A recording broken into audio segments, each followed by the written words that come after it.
जीवन में 3 चीज़ों की शुद्धि बहुत आवश्यक है। तन की शुद्धि, मन की शुद्धि और धन की शुद्धि।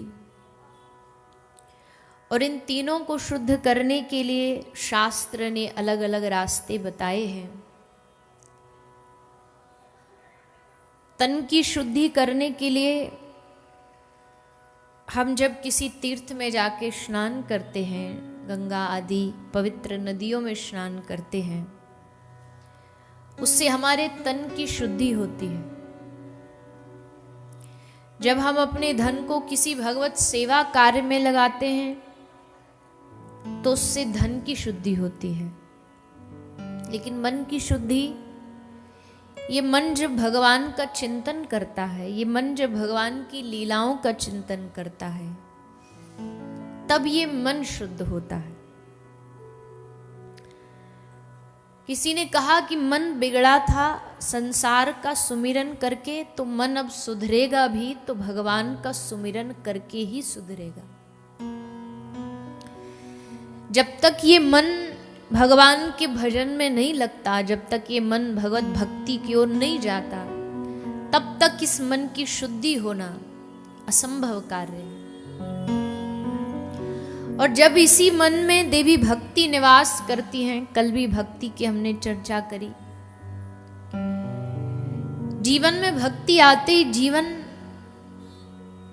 पूरा बदल जाता है। हमारे व्यवहार बदल जाते हैं, हमारी आदतें बदल जाती हैं, हमारी सोचने की प्रक्रिया बदल जाती है। भक्ति जब भोजन में मिलती है, अक्सर जिसको लोग कहते हैं कि चलो खाना खाते हैं, लेकिन भक्ति जब खाने में मिलती है तो खाना प्रसाद बन जाता है। तुमहि निवेदित भोजन करहि, भगवान को अर्पित करके, भोग लगा करके जब हम उसको ग्रहण करते हैं तो फिर वो भोजन नहीं है, फिर वो खाना नहीं है, फिर वो हरि का प्रसाद है।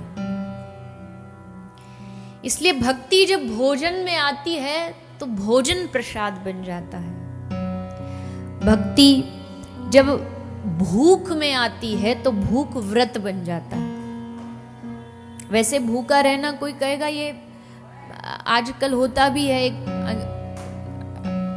अंग्रेजी परंपरा चल रही है स्वास्थ्य को ठीक रखने के लिए, इंटरमिटेंट फास्टिंग कुछ ऐसा बोलते हैं उसको।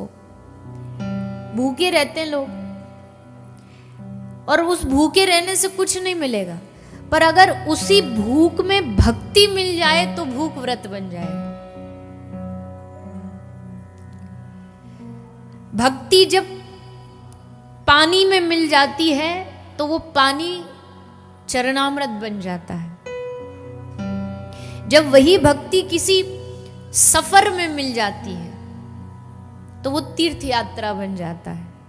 हरिद्वार आने पर कोई ये नहीं कहेगा कहाँ जा रहे हो, हम बोले घूमने जा रहे हो। और अगर कोई ये शब्द उपयोग करता है तो वो बहुत बड़ी भूल कर रहा है। सफर नहीं है ये यात्रा है। भक्ति जब सफर में मिलती तो तीर्थ यात्रा बन, भक्ति जब संगीत में मिल जाती है तो वो संकीर्तन बन जाता है।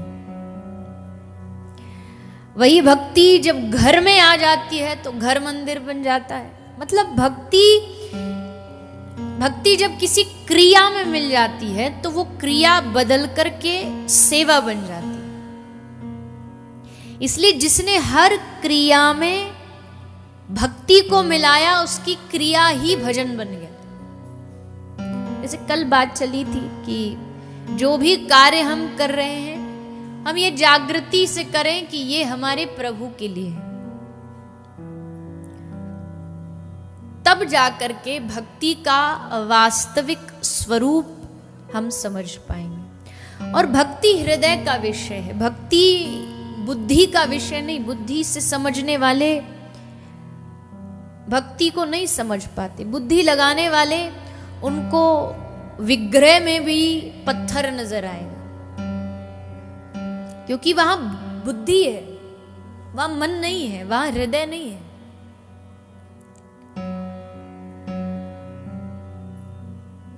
ज्ञान ते सिद्धि, योग से मुक्ति। देखो हम हरिद्वार की भूमि पर बैठे, योगियों की भूमि है। यहाँ अनेक योगी हुए हैं और सदा सर्वदा होते रहेंगे। लेकिन शास्त्र कहते हैं, महापुरुष कहते हैं, ज्ञान से सिद्धि, योग से मुक्ति। ज्ञान प्राप्त करने से क्या मिलता है? सिद्धि मिलेगी। रिद्धियां सिद्धियां तुम्हारे आगे पीछे चक्कर लगाएंगी, घूमेंगी आगे पीछे। योग से मुक्ति मिल जाएगी।